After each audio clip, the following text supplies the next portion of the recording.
당신이 몰랐던 이야기, 오늘은 마피아의 원조 이탈리아 마피아에 대한 이야기입니다. 여러분 혹시 영화 더 갓파더 대부 보셨나요? 범죄 느와르 장르의 모든 영화가 대부를 참고했다고 할 수 있을 만큼 큰 영향을 끼친 영화입니다. 재밌기도 하고요. 할리우드의 걸작이죠. 여기 나오는 마피아들이 오늘의 주제인 이탈리아 마피아입니다. 대부가 처음 나왔을 당시 그리고 지금도 범죄 느와르 장르의 영화가 항상 먹는 욕이 마피아 같은 범죄 조직을 미화한다는 것이죠. 그런데 사실 대부는 제작진이 마피아를 미화한 영화가 아닙니다. 미화할 수밖에 없었던 영화죠. 당시 미국은 마피아가 정치, 재계는 물론 문화 산업까지 꽉 잡고 있었거든요. 그러니까 진짜 죽기 싫으면 마피아의 세계를 멋지게 그려낼 수밖에 없었죠. 영화에 나오는 패밀리라는 단어도 마피아들 측에서 마피아라는 단어를 쓰지 말라고 해서 대체된 단어이고요. 최강대국이었고 현재도 최강대국인 미국에서 어떻게 이게 범죄 조직이 이렇게 큰 영향력을 가질 수 있었던 걸까요? 지금 마피아는 조금 다른 의미로 쓰이고 있죠. 마피아의 사전적 정의는 보호세갈치 범죄자 간의 분쟁 중재, 불법적 합의 및 거래의 조직과 감독을 주요 사업으로 하고 부차적으로 불법 양밀매, 암금융, 사기 등을 사업으로 삼는 신디게이트형 범죄 조직입니다. 그런데 마피아라는 말은 본래 시칠리아 마피아를 가리키는 말입니다. 마피아 자체가 시칠리아에서 발원한 이탈리아의 조직 범죄 단체이거든요. 시칠리아 마피아와 유사한 방법과 목적으로 활동하는 다른 조직들이 생기면서 그들 모두를 포괄하는 의미로 확장된 것이죠. 오늘 주제 자체가 이탈리아 마피아이니 영상에서 등장하는 마피아라는 말은 이탈리아 마피아라고 생각해 주시면 되겠습니다. 마피아의 탄생 배경은 어원만큼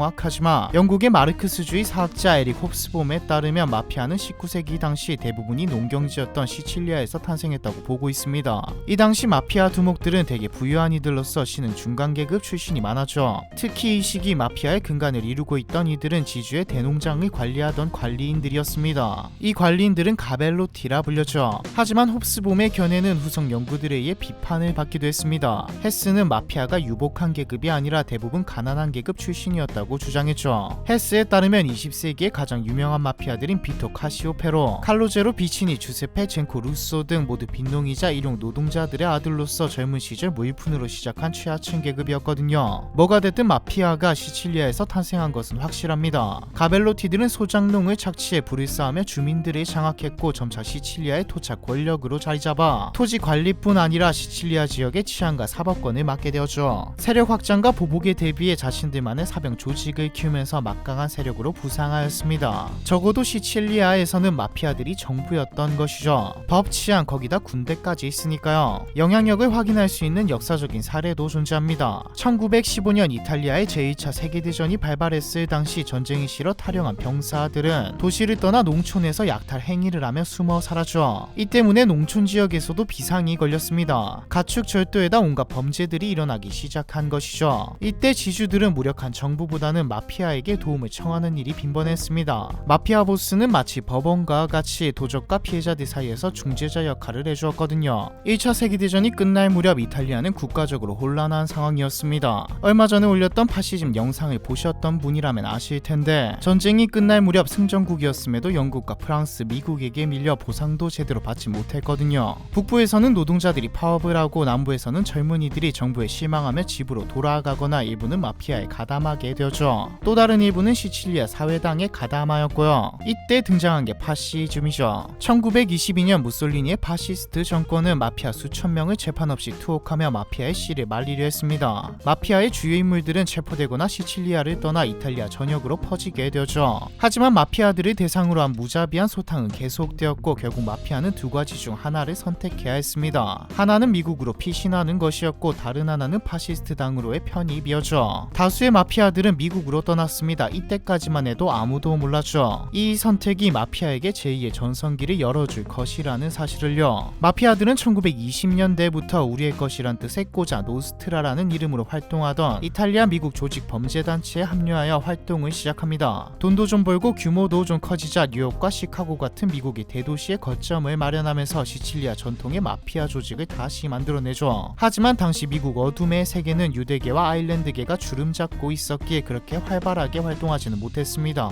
2류, 3류 양아치 집단 같은 느낌이었죠. 그런데 단 한 가지 사건으로 이탈리아 마피아는 주류로 올라서게 됩니다. 바로 금주법이죠. 여러분도 한 번쯤은 다 들어보셨을 겁니다. 금주법은 말 그대로 술의 생산과 판매, 수입, 이동을 금지시킨 법인데 1919년 미국에서 통과되어 1920년부터 1933년까지 시행되었습니다. 미국 정부는 이 법이 시행되면 미국인들이 경건한 삶을 살 것이라 기대했지만 지금 약도 못 잡아서 난리인데 술은 불가능하죠. 금주법이 시행되자 미국은 난리가 났습니다. 술의 합법적인 생산이 금지되면서 제한적으로 유통되는 술의 가격이 폭등했고 돈이 없는 사람들은 값싼 가짜 술을 사 먹다가 목숨을 잃는 일이 하루가 멀다 하고 일어났죠. 불법인데 돈이 된다. 범죄 조직이 제일 좋아하는 것이죠. 실제로 밀주 제조에 나서는 범죄 조직이 판을 치기 시작합니다. 이때 떼돈을 벌면 유명해진 사람이 바로 시카고를 주 무대로 활동했던 알 카포네죠. 알 카포네는 밝혀진 것만 1927년 한 해에 1억 달러를 벌어들였습니다. 지금 1억 달러와 당시 1억 달러의 가치는 전혀 다르죠. 당시 1억 달러는 한마디로 천문학적인 금액이었습니다. 1억 달러를 번 세계 최고의 시민으로 알 카포네가 기네스북에 올라갈 정도였거든요. 지금으로 치자면 일론 머스크, 빌 게이츠쯤 되는 것이죠. 실제로 당시 아인슈타인, 헨리 포드와 함께 시카고의 청년이 함께 일하고 싶어하는 존경하는 인물 중 한 명으로 꼽히기도 했으니까요. 밀주로 큰 이익을 얻은 건 알 카포네뿐만이 아니었습니다. 또 다른 한 명은 뉴욕의 럭키 루치아노였죠. 루치아노는 꼬잔 오스트라 계열 조직들의 최고 간부로 마피아 사상 최대 거물로 평가받는 인물입니다. 알 카포네가 돈을 많이 번 걸로 유명했다면 루치아노는 말 그대로